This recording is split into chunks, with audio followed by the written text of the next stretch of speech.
गोवा।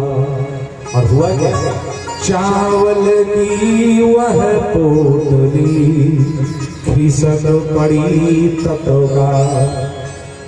चावलों की जो पोटली थी वो धच्च से जमीन में गिरी, और जहां धच्च से गिरी भगवान ने खट्ट से पकड़ा, इधर से सुदामा जी ने फट्ट से पकड़ा और खट्ट-पट्ट चालू।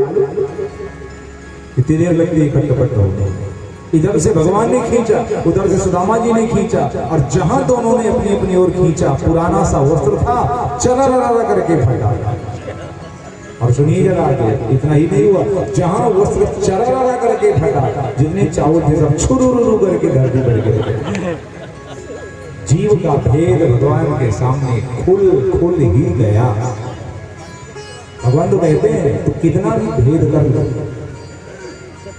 दुनिया के सामने, मेरे सामने में दर्शन फल परम अनुपा, जीवो पावो निज सहज स्वरूप। जीवों को सहज स्वरूप मिलता है निर्मलता का। और भगवान के सामने सुदामा पहुंचे, उनकी वो पोटली की चोरी खुल गई, भगवान उसी स्थान पर बैठ गए, पालथी लगाई, बैठे, और बैठ करके भगवान श्री श्याम सुंदर ने सुदामा के चावलों को अपनी मुट्ठी में लेना शुरू किया। और सुंदर भाव दिया गया। जैसे ही भगवान श्री श्याम सुंदर बांके बिहारी लीला पुरुषोत्तम गोवर्धनधारी द्वारिकाधीश ने सुदामा के चावलों की पोटली को खोल करके उन चावलों में से एक मुट्ठी चावल भरा, आकाश में खड़े देवता घबराने लगे।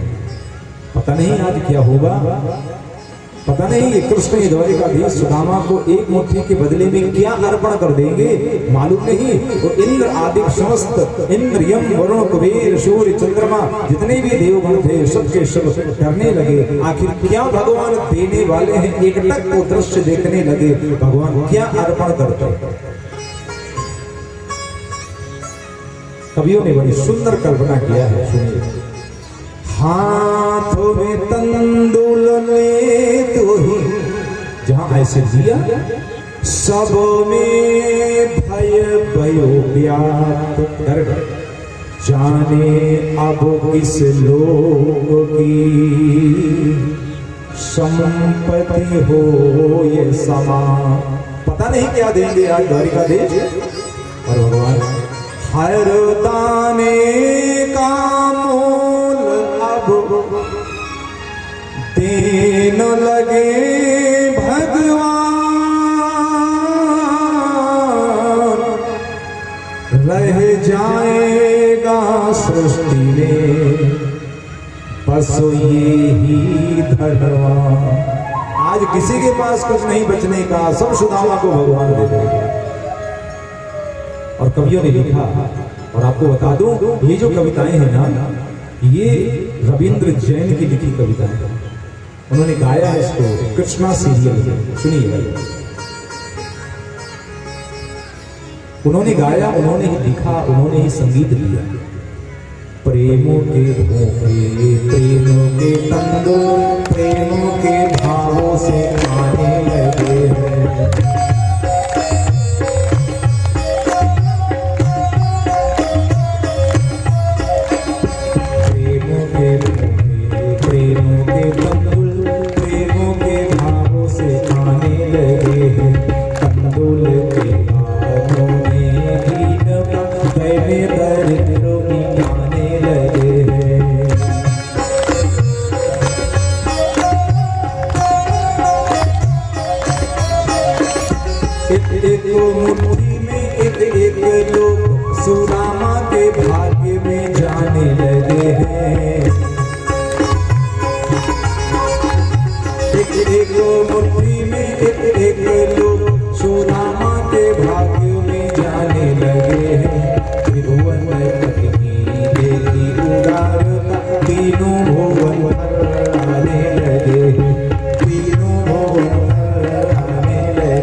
और जरा देखिएगा भगवान ने पहली मुट्ठी भरी, पहली मुट्ठी लेते ही प्रभु ने, पहली मुट्ठी लेते ही प्रभु स्वर्ग सुदामा के नाम किया है।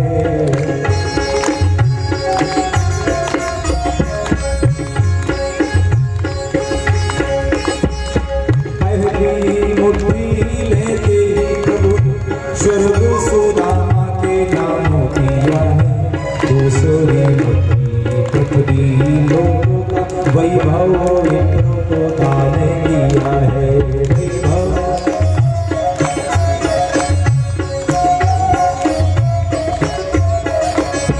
तीसरी मुट्ठी देने लगे वैकुंठ तो लक्ष्मी ने रोक लिया है।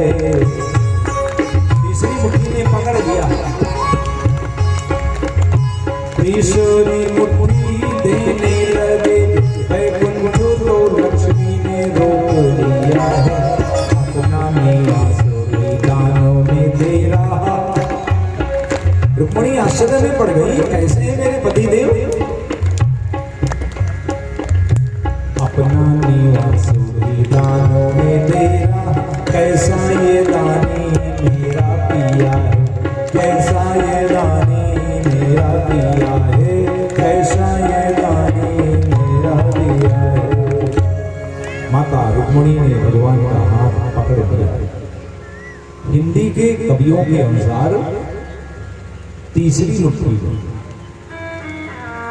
और श्रीमद् भागवत के अनुसार दूसरी मुट्ठी। पहली मुट्ठी भगवान ने चढ़ाई, एक लोक का वैभव दान किया। दूसरी मुट्ठी भरी और जैसे ही ऐसे करके सुशीला को संकल्प करने लगे, मां इस दूसरी मुट्ठी चावल के बदले में दूसरी लोक का वैभव, बस इतना कहा। बगल में खड़ी रुक्मिणी ने ऐसे हाथ पकड़ लिया। भगवान नाराज हो गए, हाथ पकड़ती हो दान देने में। रुक्मिणी ने कहा इस ब्राह्मण को इतना ही बहुत है, ज्यादा की आवश्यकता नहीं है। और भगवान ने भागवत की कथा के अनुसार दूसरी मुट्ठी छोड़ दिया, चबाई नहीं। इति मुष्टिम सकल जग्ध्वा तुतीयाम जग्नु माददे। दूसरी मुट्ठी को ही रुक्मिणी मैया ने ऐसे पकड़ करके रोक दिया। कुछ भी हो, दूसरी हो कि तीसरी हो, लेकिन सुदामा जी को इतना मिला जितना शायद आज तक किसी को नहीं मिला। वो भी एक मुट्ठी चावल के बदले में। संत कहते हैं भगवान की जैसी उदारता ऐसो ओ उदार जगमान, बिनु सेवा जो द्रवे दीन पर, राम सरिस पूना। ऐसो ओ उदार जगमान। कौन होगा इतना उदार जो बिना सेवा के भक्त पर द्रवित हो। सुदामा जी 3 दिन रहे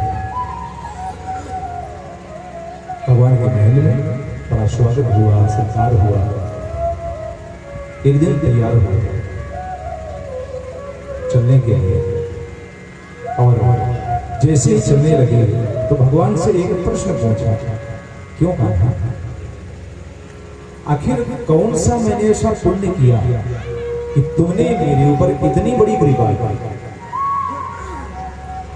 कौन सा काम किया था मैंने जो तेरी कृपा मुझ पर बरसी? श्याम सुंदर, ऐसा क्या काम की हमने तेरा जो तुमने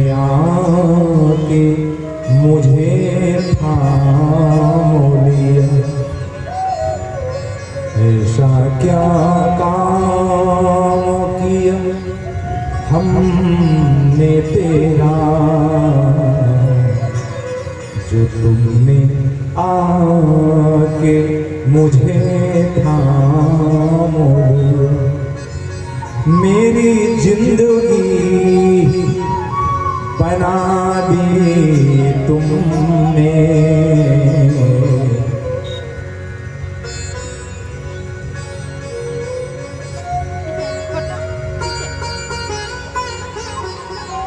बस जरा सा मैंने तेरा नाम ऐसा क्या काम किया हमने तेरा,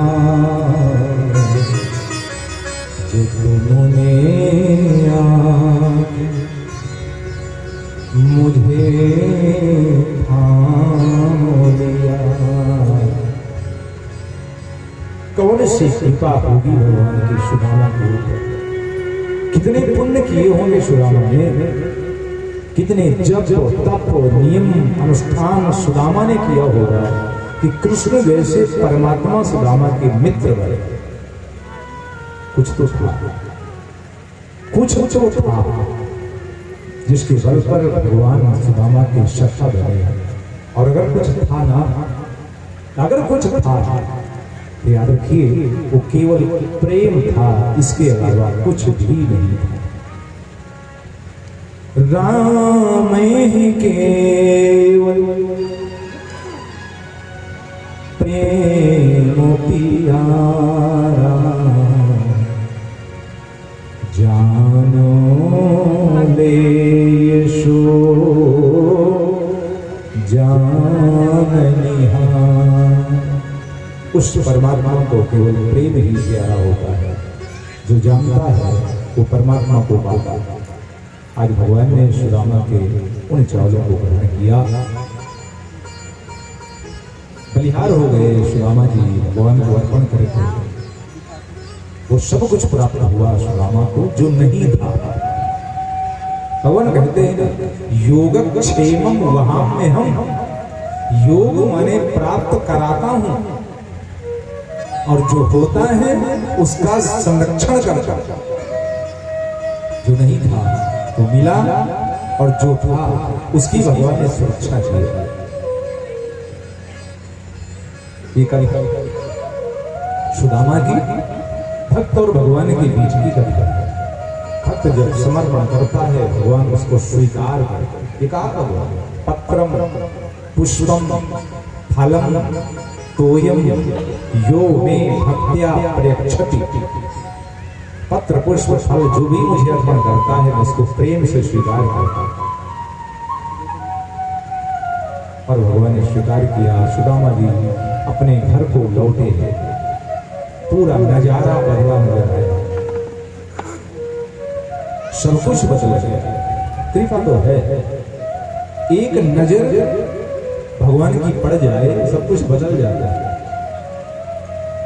सब कुछ शत्रु मित्र हो जाए, जिंदगी के गम के अंधेरे उजालों में बदल जाए, दुख सुख में परिवर्तित हो जाए, सब परिवर्तित होता है। आज सुदामा की ही दशा है।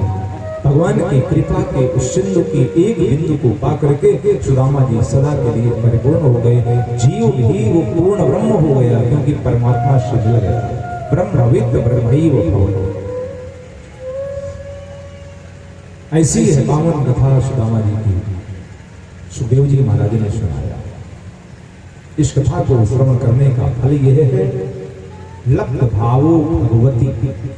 जो भक्ति है वो भक्त को प्राप्त होती है जब भगवान के भक्तों की पावन कथाओं का श्रवण करें। और आपकी ये नीरवता, आपकी ये शांति, आपकी भक्ति को दर्शा रही है। इतनी संख्या में बैठे आप श्रोता, लेकिन लोग कहते हैं ना पिन ड्रॉप साइलेंस, सुई भी अगर गिरे तो खनक जाए। तो शांति आपकी बता रही है, ये भक्ति का एक प्रतीक है। भगवान के उन दिव्य चरित्रों में ना मन लग जाना, ये भी भक्त का एक लक्षण है। आगे की कथा एकादश और द्वादश स्कंद की जो है उनको भी श्रवण करेंगे, क्योंकि आज कथा का विश्राम दिवस है।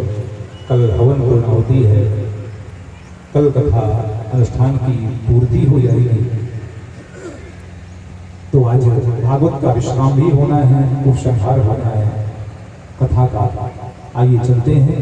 भगवान श्री श्याम सुंदर ने इस तरह से सुदामा जैसे भक्त के जीवन में आनंद प्रदान करते हुए उनको सुख और समृद्धि संपन्नता देते हुए उनके जीवन को परिपूर्ण कर दिया। क्योंकि सुदामा जी ने मांगा था भगवान से, बस इतना करना प्यारे, केवल इतना करना, केवल इतना करना कि मेरे जीवन में तुम्हारे अलावा और कोई हो ना, तुम ही तुम हो, बस तेरे ही नाम पे जिंदगी जीना चाहता हूं और तेरे नाम पे ही मरना चाहता हूं।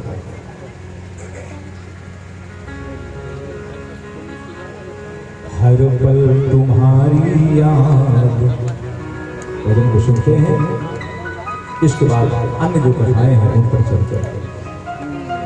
और उसी क्रम में सुदामा जी को भगवान को विदा भी करना होगा, बैठे ही थोड़ा रहेगा, तो आप लोग आइएगा और भजन गाने मिलेंगे। तेरी छवि मन को लुभाती रहे,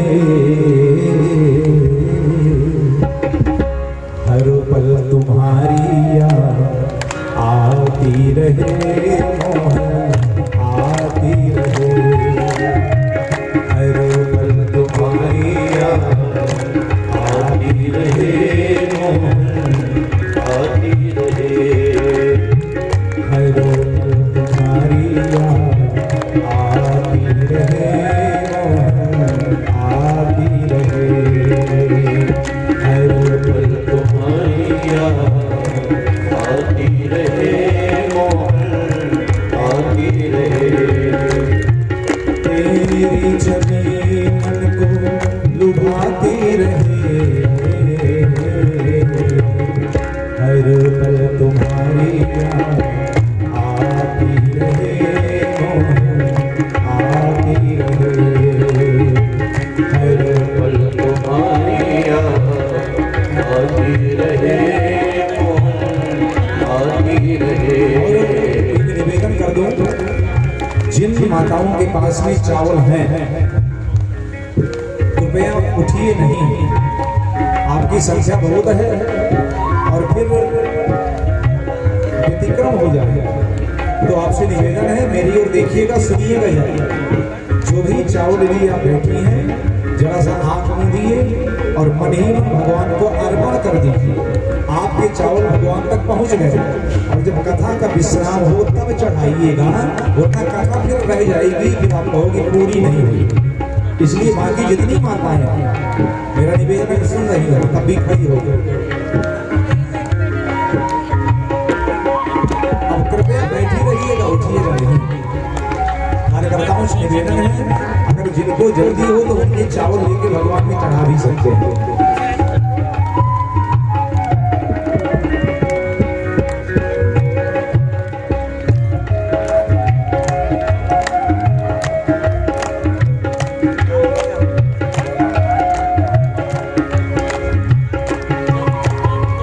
फूल और कलियों में तेरी छवि हो, फूल और कलियों में तेरी छवि हो,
भगवान के धाम से अपने घर को प्रस्थान किए।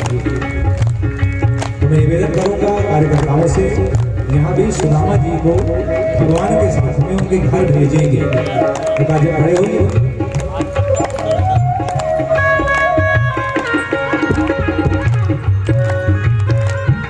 जय हो।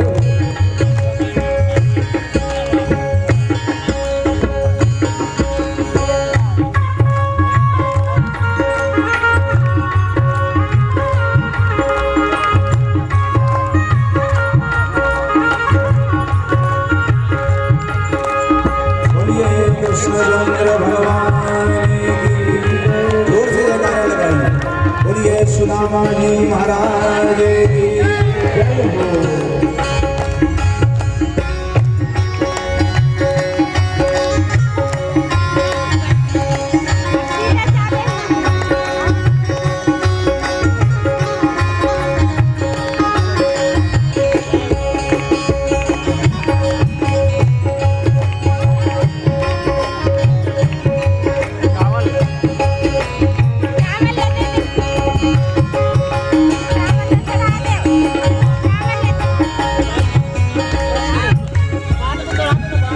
जन राजेश की चाह यही है, जन राजेश की चाह यही है, जन राजेश की चाह यही है, जन राजेश की चाह यही है, तेरे मिलन की आस लगी है, तेरे मिलन की आस लगी है, तेरे मिलन की आस लगी है, तेरे मिलन की आस लगी है। जीवा ये नाम तेरा गुनगुनाती रहे, हर पल तुम्हारी याद आती रहे,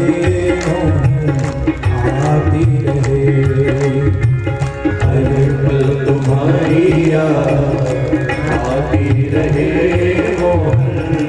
आती रहे, तेरी छवि मन को लुभाती रहे, हर पल तुम्हारी याद आती रहे, आती रहे, हर पल तुम्हारी याद आती रहे, आती रहे, आती रहे, आती रहे। सुदामा जी गए, झोपड़ी छोड़ के गए थे, महल मिला, लेकिन विशेषता सुदामा जी की ये थी कि महल में रह करके भी भगवान को भूले नहीं। झोपड़ी में थे तो भी कृष्ण की याद, महल में थे तो भी कृष्ण की याद। जीवन का हर पल हर क्षण सुख हो या दुख हो, केवल परमात्मा से जुड़ना चाहिए, ये तात्पर्य है। सुखदेव जी ने सुदामा जी के चरित्र के पश्चात सुमंत पंचक क्षेत्र में द्वारिकाधीश का भगवान की प्रेयसी गोपियों से एक भेंट करवाई। वृंदावन नहीं गए भगवान, लेकिन दर्शन हुआ।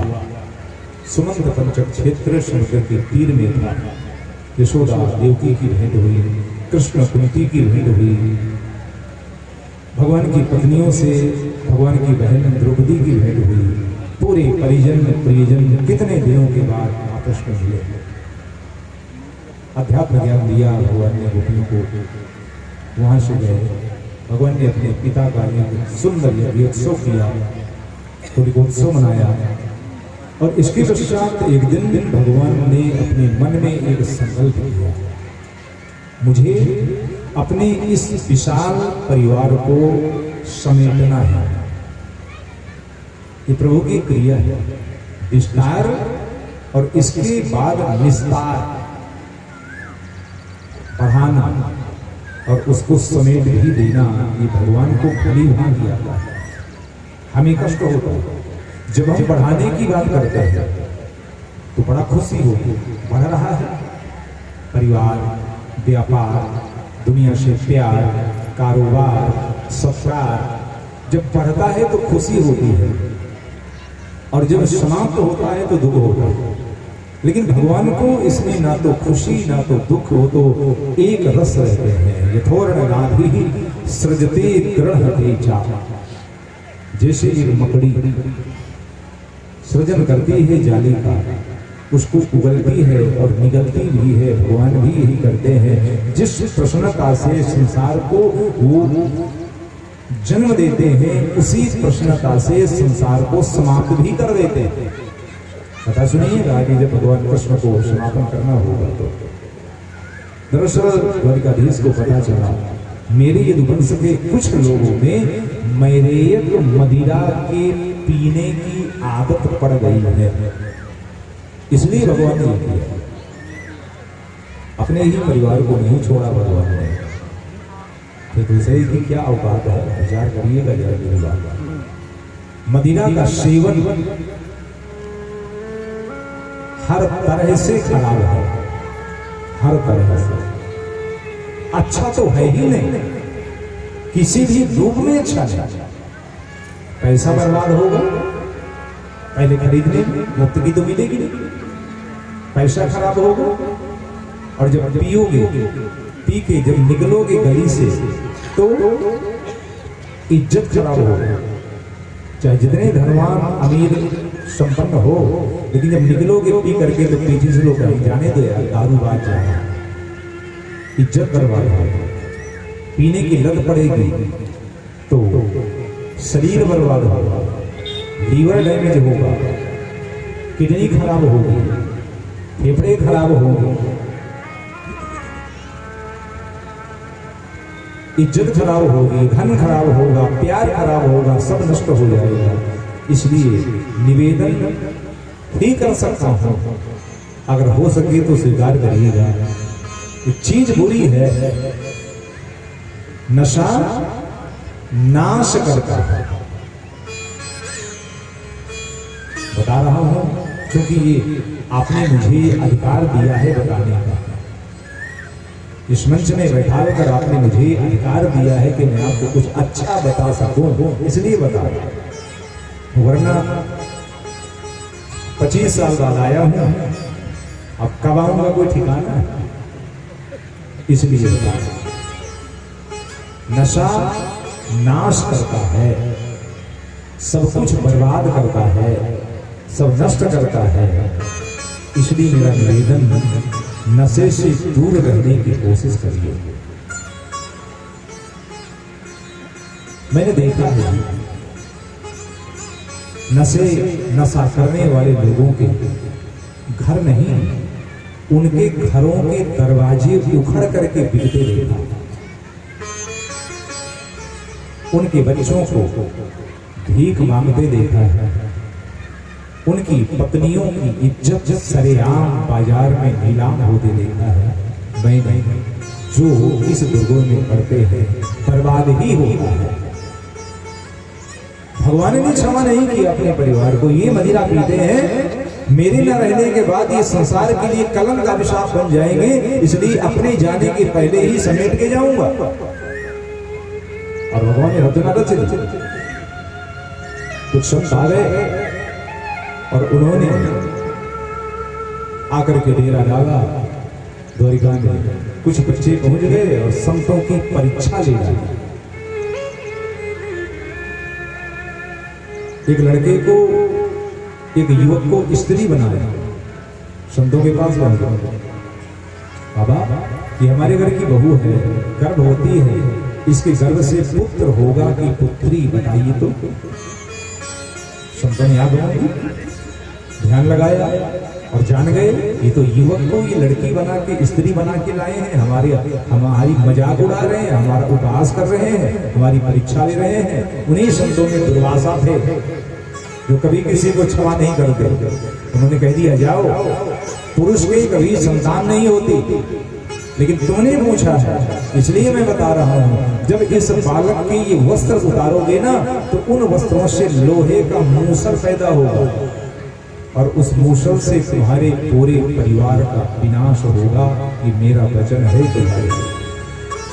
बच्चे भागे और वही एक इतना समुद्र निकला, उसको रिटवाया भिजवाया, उग्रसेन ने समुद्र में भिजवाया।